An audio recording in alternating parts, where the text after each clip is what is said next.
blue and iron wings, and today we're going to be modifying this Vulcan with a 5 kg spring for Brad at Manchester Nerfers.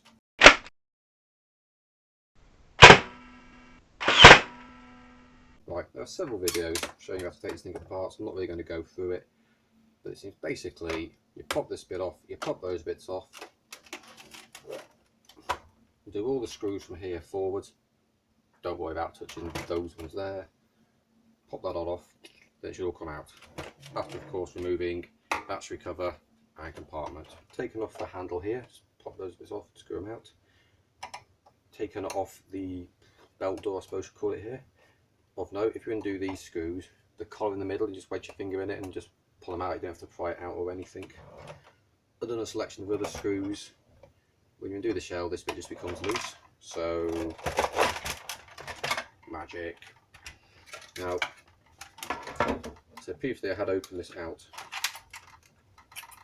so this battery compartment thing was in there, and this orange one went into here. Alright, let's cover the electronics on this. Red wire comes from the battery, goes under whatever this thing is, under through here, to this switch, which is supposedly the only lock actually in the blaster. When the belt door is on here and shut, the belt pushes on the inside of the door, which makes a little rod come out the side of the door, pushes on this, and that basically tells you, or actually tells the blaster, that the belt is properly in there and ready to roll. Avoid issues with this. And the power continues along here to the on-off switch. It's a nice on-off switch, so we're going to keep it because it's cool to have one of them. And it comes down here, and there's another little yellow switch here. Now, when you turn this mechanical trigger, it pulls on, it pushes on this white thing, which activates the switch here. This is actually the trigger release. It mechanically releases the catch, but that then completes the circuit to wind on the motor, and that's how we do the full automatic. It's like the Stampede, it's basically slam fire only. There's a slam fire you can catch forwards, but yeah, slam fire. Yeah. And the red wire continues its journey onto the motor, goes through the motor, and back out to the negative on the battery. What my intention is to basically cut it off from here and patch these together, and then patch these two battery connectors onto, especially the low tension side of a MOSFET build. So yeah, because this has got the switches for, is it safe, is we on, do you want to keep going, and that's the trigger circuit, I suppose, yeah. And that'll drive the MOSFET, and the heavy side of the MOSFET will go from battery to the motor. So it's a one motor strife build. Let's take a look at this wonderful mechanism. Priming rod. Oh, there's so much going on here. It's fantastic. So when you look under here, here's the gearbox, like you feel on the Stampede, that acts on a rack. You can't really see in there. Yeah, you just have to believe me. I've not got a secondary screen on there, so I can't see what I'm doing really. So as this is driven back or ranked back or pulled back, so we're kind of doing this fully manually, but it's worth noting as you prime it back manually, watch this rod here, and in fact watch that little silver bit there. That's the axle on the gears. See, it's gone. So as you manually prime this, it actually pushes the gearbox or one of the engagement gears down out of the way, so you're not driving the motor when you manually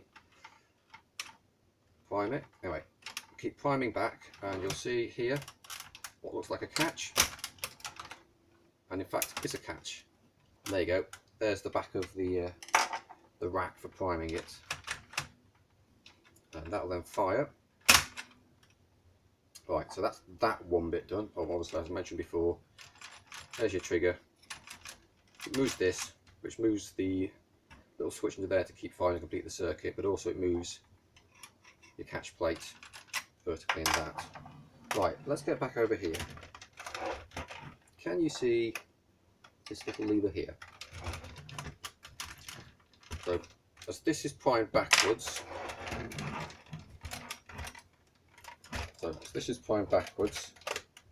you'll see that eventually, if we're doing two things here, eventually it'll push on this thing here, which, yeah. So, right, as you prime this backwards here, you will see two things. It will eventually catch on this little plate here. As it pushes this, you can see it starts to rotate that. I'll come back to it in a minute, but it also presses on this little thing here. I'll just pull that forwards.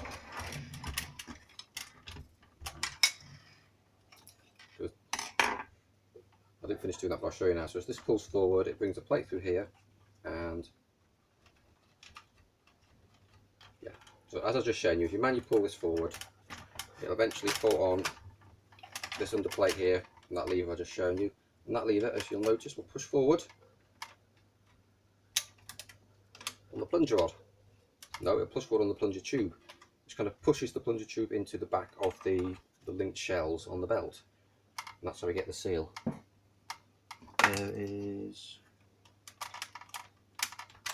There's a bit of rubber on there to help the seal. What it also does, if you look here, what you're looking out for is a little bit of silver metal coming through. There you go. And as that silver comes through, that's a peg and activates on the ratchet mechanism under here, which if anyone's taken apart any revolver, you'll be familiar with.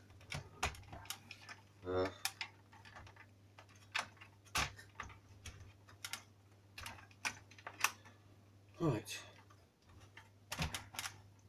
There's a catch here for a spring. It doesn't do anything. One under there, and that works to pull the mechanism back forwards when you're done.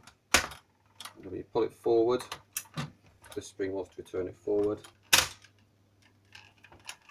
Yeah. And that releases the plunger rod that goes through here. And that is the mechanic. I'm going to remember the red's on this side, so I'm going to cut a bit off here, a bit off there, because I'll reuse these in the trigger circuit. I'm leaving a bit on here so I have some idea which side is positive and negative. Now I need to get out the spring and delete that AR. Right, we'll start by undoing that, there's less of a surprise there. Begin time lapse.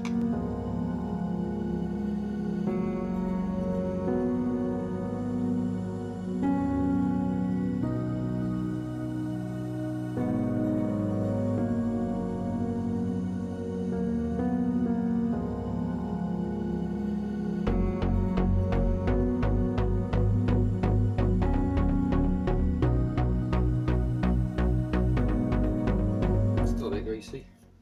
Actually, this is a good time to show slightly stepped up on the motor.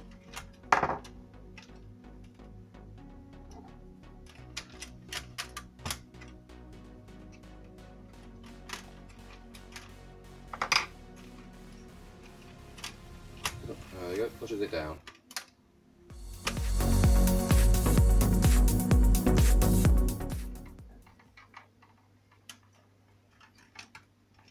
Yep. So this orange bit has to come off. So this cover can come off. Priming arm must be still attached to the other side. Actually, as you're here, you can see that's the priming rod. So with that, and this is your rotation mech arm.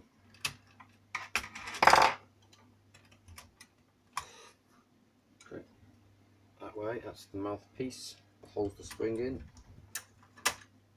It pushes the plunger tube back. Lovingly rotate and yank this out. One dinky little plunger tube. Notice the teeth, they go towards the bottom of the blaster. Right, these little bits here, covered in stale grease, that sits in there. What I did to get rid of this out was I pushed down on the wheels and then kind of pulled this bit up and out, I pushed down the wheels and rotated it out and out. Let's get that off.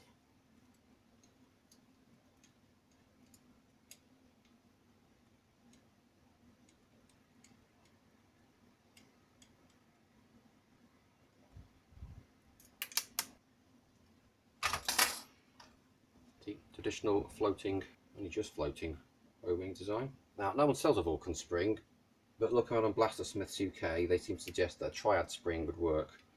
Triad spring is 6 centimeters, and the other triad springs are like 11 centimeters. We will fit the other spring and we will see how it works. So yeah, 5 kilogram triad spring.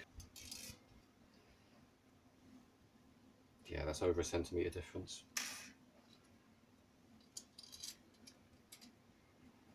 Just about fills that plunger tube. I can at least put this back together and prime it and see what it looks like, eh? Right, I've been out and I've bored it out. This bit where the air restrictor sits is only so big. That's about the size of the hole that's there. I should also point out, yes, this screws together, but I think that's only there to hold it together while whatever glue they've used to hold it together is setting. So in doing these screws, does nothing. You're going to have to go traditional and just hammers and spanners it out. And I'm going to apply grease to the O-ring that's in good condition, bit of the rack, probably the top of this motor thing, maybe a blob under here that gets pushed down. I connected the old positive motor to the old negative motor. Bit of shrink wrap just to hold it together.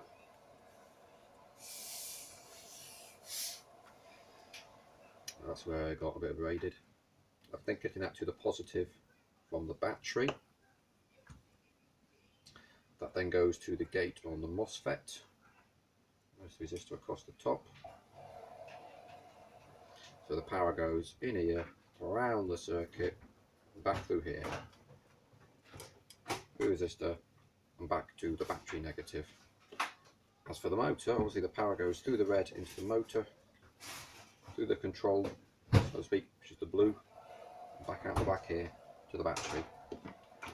I've tried it, it does work. We're now going to put it in and see whether it actually works in the right direction. Right, here we are, I've reassembled it. Let's just take a little look at what we've done here. If you can see, there is no air restrictor in there anymore. Okay, now I have just chronoed this, I've put the chrono away, but while I was doing it I have noticed some issues with feeding, because I had to put a spacer in to make the spring fill the gap. That means it's kind of quite tight to actually pull the way back and catch. Now the guy's going to be running this, will be running it on 2S with an XT60 connector, so I put an XT60 on for him.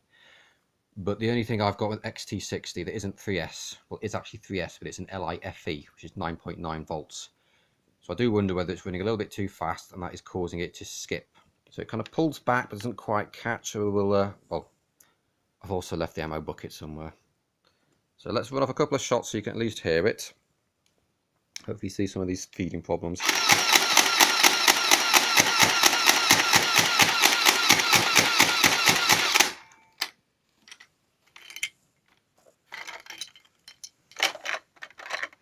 Two, four, most of the start of the belt.